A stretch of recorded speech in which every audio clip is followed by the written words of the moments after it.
Imani Carter, 18 years old, her neatly braided hair, a simple white shirt, and a customer questionnaire always tucked neatly in her leather crossbody bag, stepped through the gate of mansion number 1720 in Upper Pine. The house had been on the market for 3 months, but no agent had been brave enough to take it on because its owner was Charles Wyndham, a former media tycoon plummeting from his once lofty heights. Imani wasn't afraid. She was new to the industry, not experienced enough to know who to fear, but smart enough to recognize where opportunities lay. In her 6 months as an independent real estate agent, she had never signed a major deal, but she knew one principle.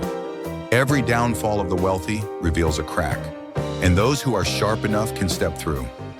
Imani was introduced to Wyndham through a former employee of his, someone who had previously hired her to find a buyer for another small property. "He's difficult, secretive, and doesn't trust anyone," the person had said, "but he respects those who don't back down." She arrived exactly on time. Wyndham answered the door himself. No butler, no assistant. A 75-year-old man, still elegant in a light gray suit, but with eyes that had long since learned the real reason behind every visit he received. "You're not even old enough to drink, I assume," Charles said, half mocking, half probing. "But old enough to pay taxes," Imani replied without a smile. A second of silence. Then Charles stepped aside and invited her in. Throughout the property tour, Imani never mentioned commissions. She didn't flatter the mansion like other agents had before her. Instead, she asked, "If you sell this house, what's the one thing you'd want to keep?" Charles looked up. The question wasn't part of any sales script, but it made him pause.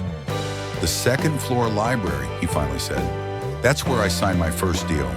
It's also where I received notice that my assets were being frozen." Imani noted it down without further inquiry. At the end of the visit, Charles handed her a folder. "I don't need someone to sell this house. I need someone who understands the value of failure." "Then I'm the right person," she said, her gaze unwavering. "I grew up with a single mother. My father lost his life trying to keep an auto repair shop afloat when interest rates skyrocketed to 20%. My family knows the taste of failure, but we also know how to rebuild." Charles studied her one last time before closing the door. "We'll give this a try, but don't be disappointed if no one wants to buy the ruins of a bygone era." "No one buys ruins," Imani said. "People buy new dreams from the ashes. My job is to paint that dream." 3 weeks after their first meeting, the mansion at 1720 was under contract. The buyer was a Korean-American investor planning to develop a wellness retreat, and Imani was the one who closed the deal. Fast, decisively, without leaving a single dollar hanging in negotiation. Charles Wyndham was impressed, not because she had sold the house, but because she showed no excitement afterward. "You're not celebrating?" he asked when they met again at a cafe near the old property. He had invited her for a black coffee after the contract signing. "I don't need to celebrate a short-term reward," Imani replied. "I need to learn how to create long-term ones." He looked at her, this time not as a test, but out of curiosity. In 50 years of running Wyndham Media, he had met every kind of person, from geniuses to frauds. But someone like her, a black 18-year-old girl, still wearing a plain white shirt, flaunting no brands yet never lowering her gaze, was rare. "You know you're walking a thin line, don't you?" he said. "If I were someone else, I could take advantage of your inexperience." "I'm not looking for safety," Imani said slowly. "I'm looking for direction, and you have that." She told him about her father, a mechanic who once dreamed of opening a chain of garages, who had died exhausted and drowning in bank debt. She didn't cry as she spoke, but her eyes never left his. "I don't need protection," she said, "but I do need a father figure, someone to show me which roads lead to the top and which ones lead to the abyss. I want to learn financial management, how to use other people's capital without selling my soul." Charles fell silent. For the first time in months, he didn't feel like just a relic of the past. He felt, despite his age, his downfall, and his exile from the industry, that he still had something left to give. "You realize I'm nearly broke," he said, "but you still have your memory, your instincts, and the experience of surviving 3 financial crises. I don't need you to have something. I need you to know what not to do.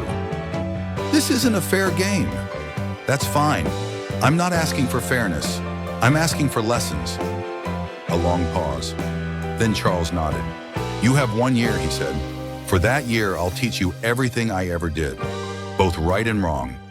You won't ask for money, you won't demand rights, and you won't expect anything but knowledge. After that, we'll see what you can do. Imani held out her hand. I accept, but on one condition. What is it? If I ever borrow money, I'll put it in writing. I won't take handouts. Everything I take from you, I'll repay. Charles leaned back in his chair, smiling slightly. It wasn't the smile of an old man, but of someone who had seen both the strong and the weak and knew this girl belonged to neither category. Then let's begin, he said, starting with why I went bankrupt. Not because I ran out of money, but because I forgot that money runs on trust. Imani didn't move in with Charles, didn't take on the role of an assistant, nor did she carry the title of personal secretary or official apprentice. They had a simple arrangement. Every Monday morning, she would come to his newly rented apartment on the 14th floor of Belmore, a place that used to be the VIP section of Wyndham Media's headquarters. Now it was the only place he could live without being recognized. On the first morning, Charles handed her an old notebook, its leather cover worn at the edges, each page filled with his slanted handwriting. The organizational map of the Wyndham Empire, from shareholder structures, cash flow, subsidiary networks, to strategies for loss laundering, liquidity maintenance, and negotiations with investment funds. I didn't study for an MBA, Imani stated plainly, but I understand cash flow the way people understand the rivers of their hometown. When it changes course, everything around it must adapt. Impressive, Charles nodded, but your river is just a flow. What I want you to understand is how people install pumps into that river to control its volume, to sustain their own ecosystem. From that day, Imani learned as if she were playing a brutal game. The first week, he had her reconstruct his entire bankruptcy, not through media reports, but through audit records, internal memos, and responses from small shareholders. The second week, she had to present the failed investment strategy Wyndham had pursued and outline 3 different ways a seasoned investor would have exited before the empire collapsed.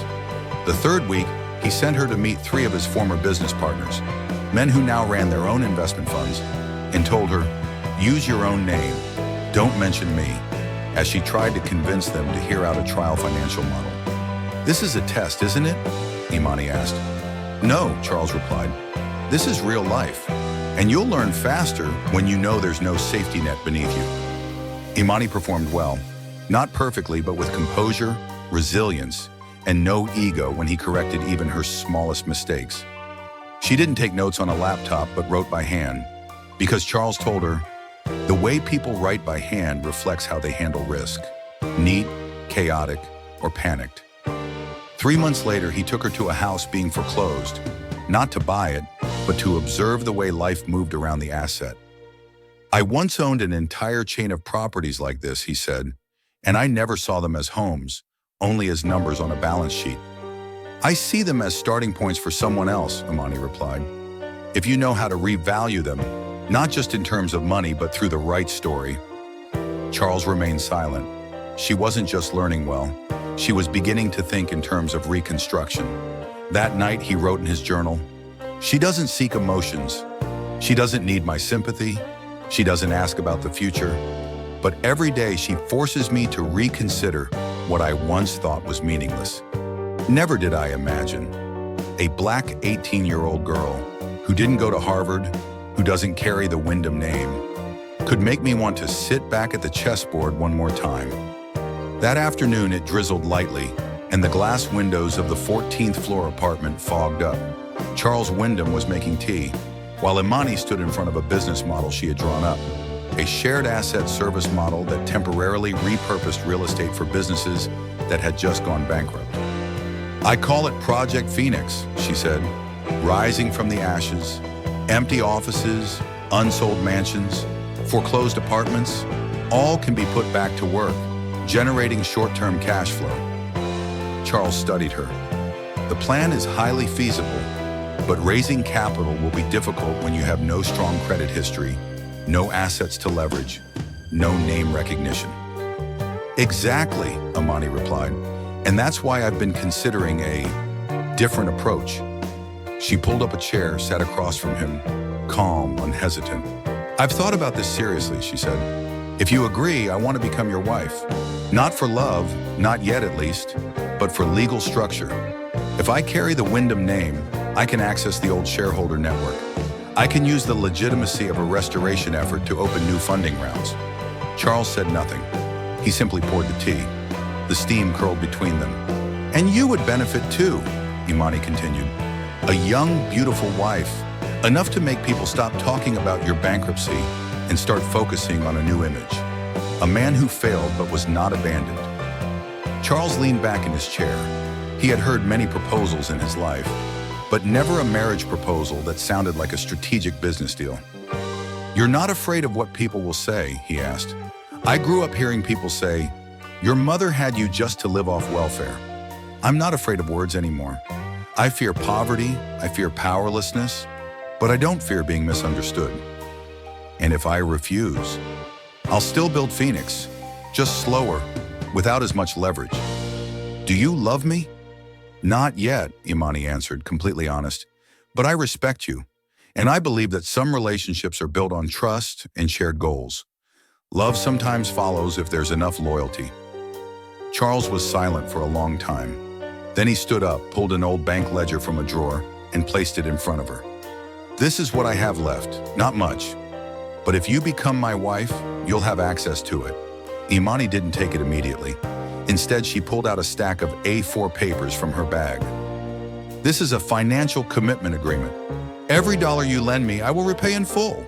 If I use your name to raise capital, I'm willing to split equity 70-30 under a founder structure. Charles let out a quiet chuckle. Not a bitter laugh, not a mocking one, but one of admiration. You're the first woman to propose to me with an Excel sheet, Imani smiled. And you're the first man I've ever considered worth building a financial model around. Finally, Charles nodded. All right, but let's be clear. This isn't a contract. This is an alliance. I understand, she replied, and I won't break it. And so, without a ring, without ceremony, without candles or flowers, just two people who had lost, daring to look at each other and choose to believe in reason, in resilience, and in a future no one else would dare bet on. Their wedding took place at a small city hall on the outskirts of San Francisco. No guests, no wedding cake, no photographer. Just a marriage certificate, 3 signatures, and a handshake firm enough to seal a deal. Imani didn't wear a wedding dress, but a cream-colored suit, the kind she wore to meet investors. She didn't kiss Charles in front of the officiant, only smiled and said, I'm not marrying you for love. I'm marrying you to protect what you still have to teach the world.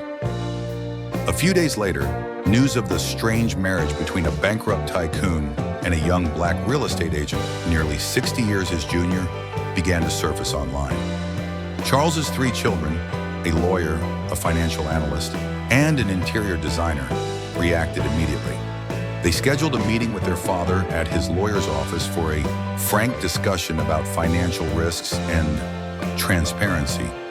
Charles said nothing. He simply handed them a file. Inside were dozens of notarized financial agreements, each stamped and signed. Loan number 01-2500-. Purpose, renting a prototype office for Project Phoenix. Expected repayment, November. Loan number 04-$15,000. Purpose, legal consultation for seed funding, round repayment at market interest rate. Every document was signed, Imani Carter Wyndham. The eldest son frowned, flipping through the pages. She isn't spending your money? She records every loan herself and repays on time. Any shared expenses are split evenly if there's a personal factor involved, Charles replied. And if you need an audit, here's the supplemental report from an independent accounting firm. The youngest daughter, who had been convinced her father had been tricked by a young woman, fell silent. She studied Imani's handwriting, careful, precise, and firm. She didn't have to do this, she said. Exactly, Charles replied. And because she didn't have to but still did, that's why I chose to trust her. The three siblings exchanged glances. For the first time, they didn't argue. They just sat quietly, not because they were convinced by words, but because of what Imani had not said. That night, in the small apartment she and Charles now shared, Imani crossed off another line in her financial notebook. Loan number 07, repaid, completed. Charles watched her from across the kitchen light. You don't need to keep writing these down. I'm your husband now. I'm not writing for you, Imani said. I'm writing to remind myself every dollar I use to build something must come with the responsibility to sustain it. He chuckled. You're so serious, it's almost terrifying. I'm scared too, she admitted.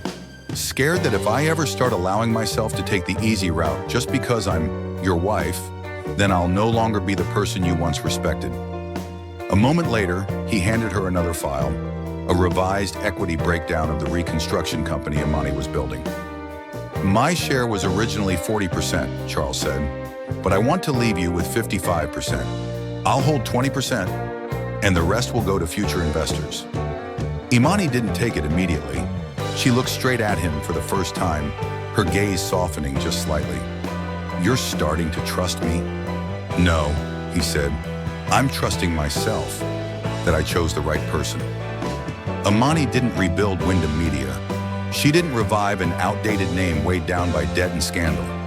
She didn't choose media, too loud for someone who wanted to quietly build real power.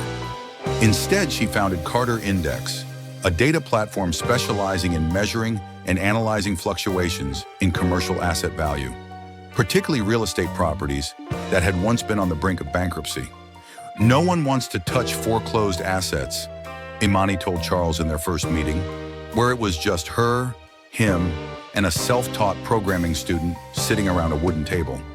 But I see them differently. I see untouched data. These were once profitable assets with cash flow, just momentarily out of sync.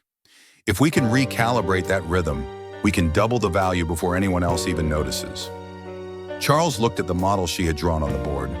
3 interconnected circles: historical data, current cash flow, and recovery potential, linked together by simple machine learning algorithms.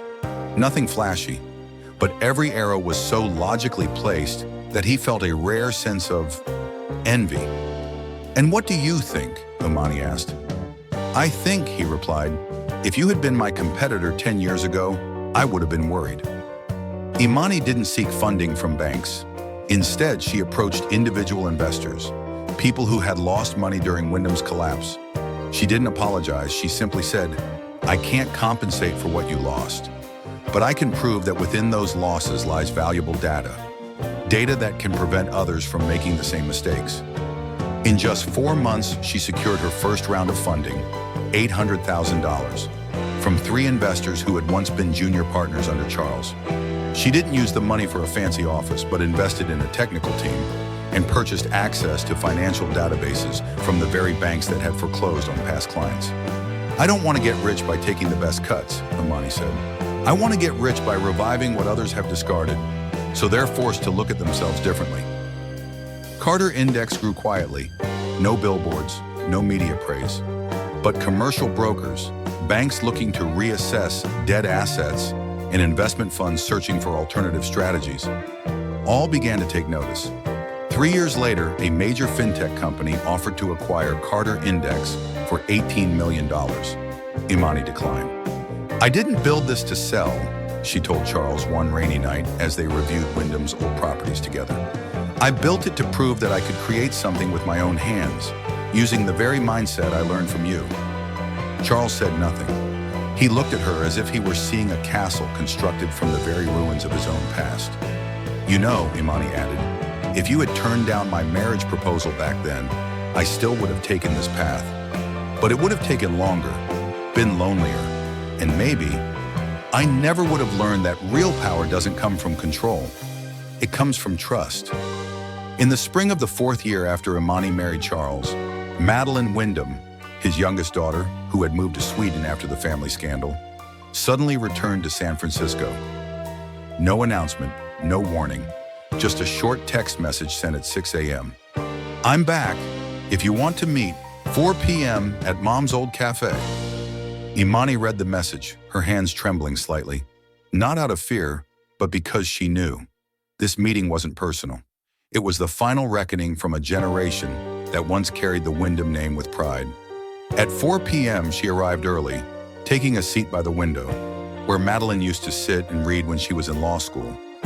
10 minutes later, Madeline walked in, her hair cropped short, dark sunglasses, a brown trench coat, her movements brisk and sharp, like an unfinished draft. How have you been? Imani spoke first.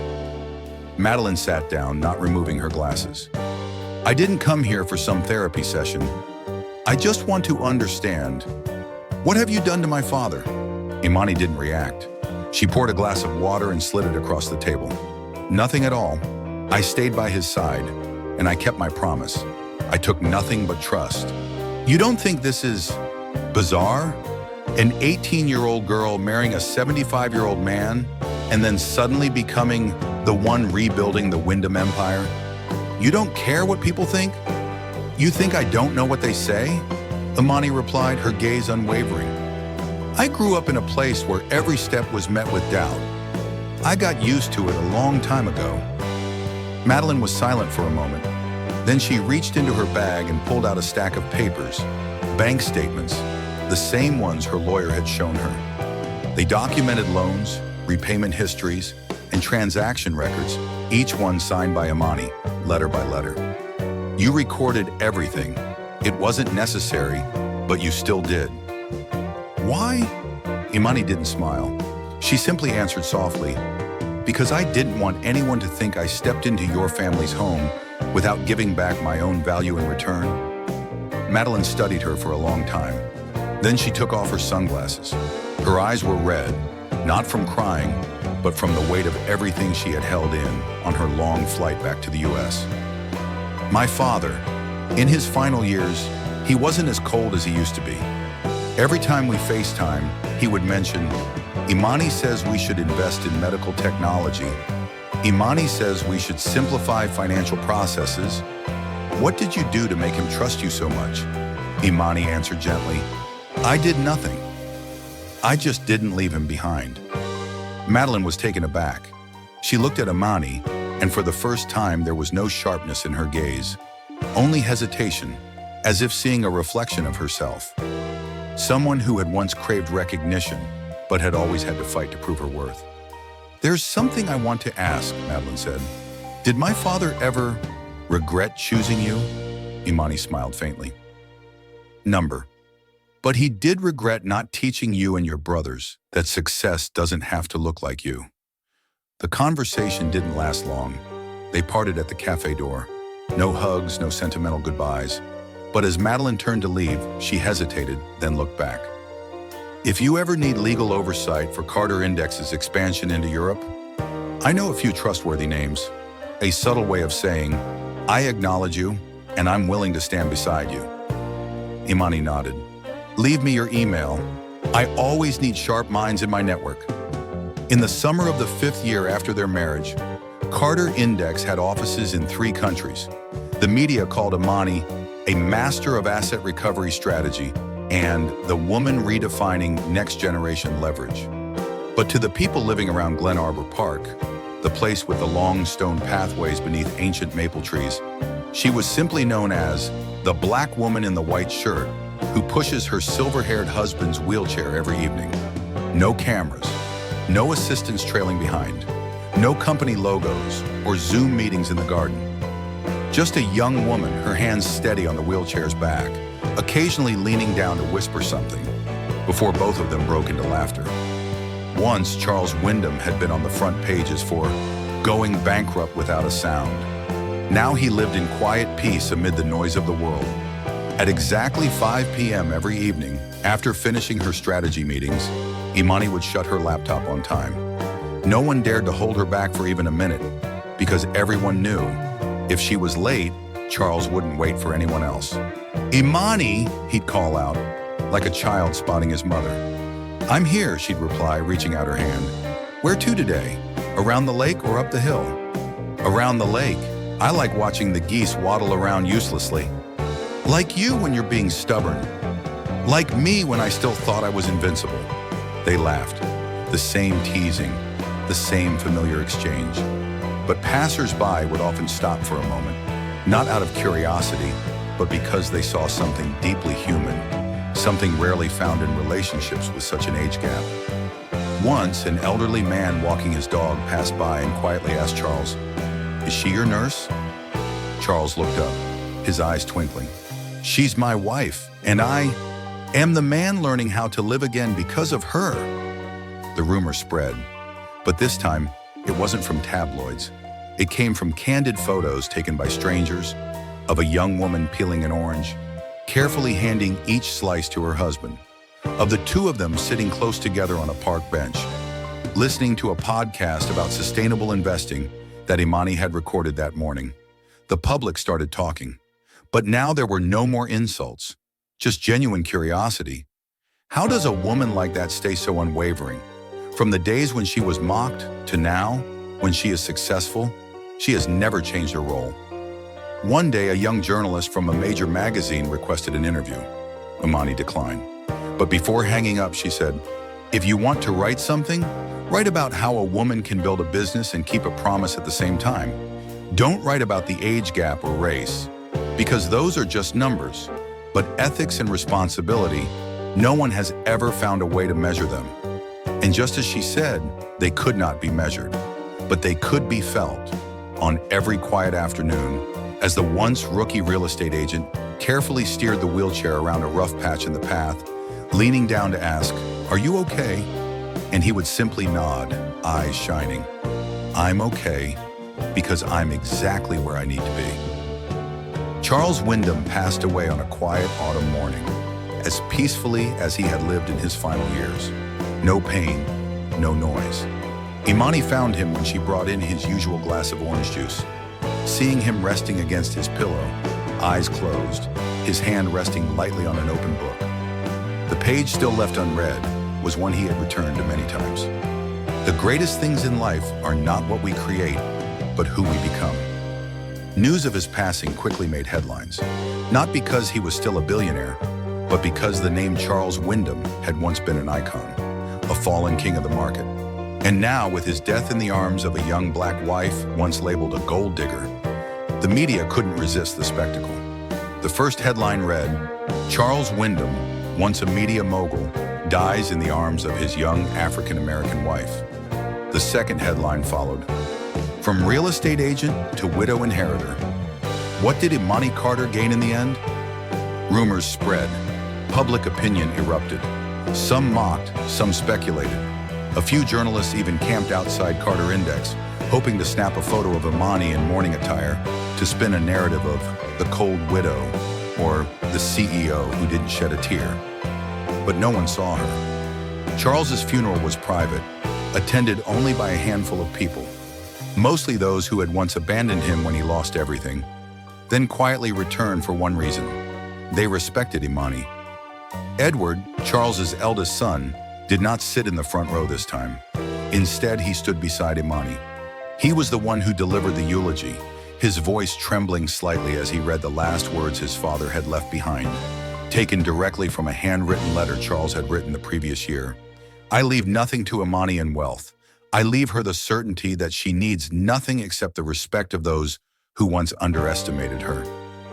People had assumed he left his fortune to her, but the truth was the opposite. She inherited no shares in Wyndham Holdings. She took no claim on the family estate. She wasn't listed as a beneficiary in any trust funds. Everything was transferred to Charles's children, exactly as stated in his will. But all of his handwritten letters, financial journals, and original strategic notes, the things no one wanted because they were deemed useless, were specifically left to Imani. On the cover of one of his notebooks, he had written, "For the one who never spent my money, but used her own mind to help me truly live in my final years." Inside, Imani found detailed maps of his most successful deals and the mistakes that had led to his downfall. But Charles had annotated each one, not with excuses, but with analysis.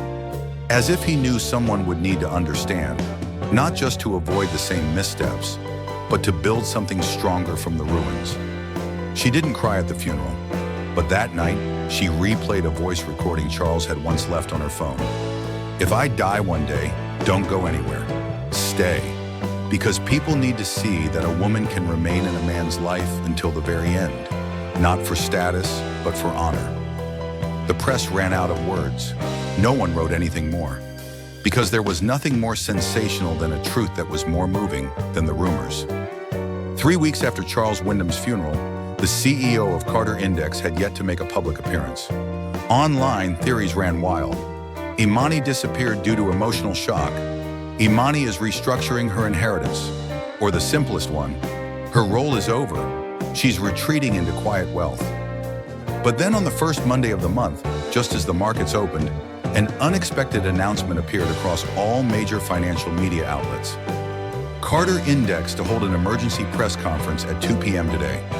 Topic: the launch of the Carter Wyndham Fund, dedicated to supporting entrepreneurs who have gone bankrupt or failed in their startups.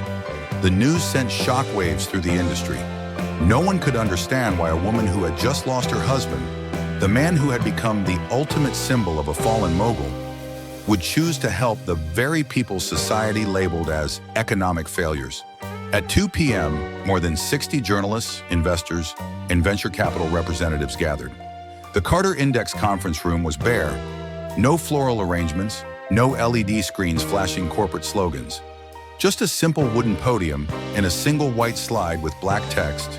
"Failure is not the end. It is simply another language for beginning." Charles Wyndham. Imani stepped onto the stage. A black suit, a simple button-down, her hair neatly braided. Her expression was so calm that no one could tell if she was grieving, exhausted, or about to change the game entirely. 6 years ago, when I met Charles Wyndham, he was no longer a billionaire, she began. He was a man who had lost everything: his company, his reputation, and his dignity. She paused. The room fell completely silent. But he still had one thing: knowledge. And I, at the time just a real estate agent, was willing to learn from him until his very last breath. She didn't speak fast, but each word landed like a milestone. Today, I inherit nothing from Charles in wealth, but I inherit an entire system of thinking, not from success, but from failure. The next slide appeared, the Carter Wyndham Fund logo, a small wooden boat navigating rough seas with the faint silhouette of an island in the distance. This fund will provide early-stage capital to young entrepreneurs who have failed, on one condition: that they can prove they understand why they failed and take responsibility for it. The room murmured. We do not fund people who have ideas. We fund people who have lost something, because they are the ones who truly understand the value of a second chance. A journalist raised a hand. Do you see this as a way to restore your late husband's reputation? Imani gave a small, knowing smile. Reputation doesn't need to be restored, because true reputation survives any downfall, if it was built through the way you lived, not just through words. She took no more questions. As she stepped down from the podium, she left one final remark. I am not here to continue Charles's story. I am here to finish the part he never got to complete, turning failure into a chapter of legacy. That evening, Carter Index stock did not skyrocket, but the financial world on social media exploded. The hashtag #Carter Wyndham Legacy trended nationwide within 2 hours, not because of a media stunt, but because somewhere out there, thousands of people who had once gone bankrupt, who had been mocked, who had lost everything, suddenly saw that someone at last had chosen to stand on their side. One winter afternoon, the Carter Wyndham Fund office was unusually quiet. Imani sat alone, reviewing the final applicants. 27 profiles, each a story, a failure, a scar. But one made her stop.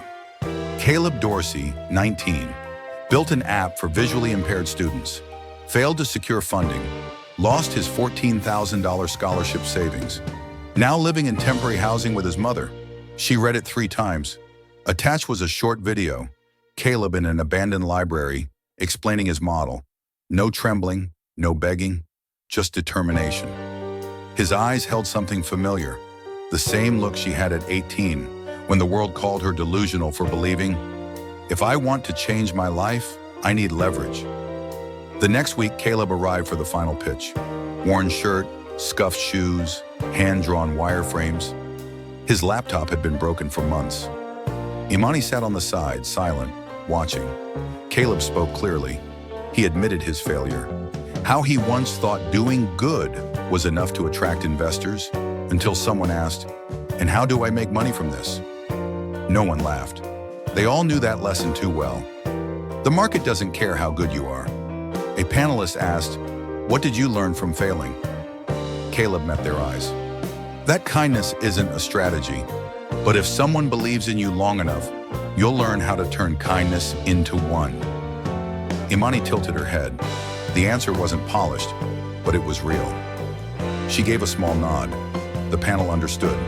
Caleb was in. 3 months later, Caleb secured his first round of funding. Carter Index assigned a team to refine his model.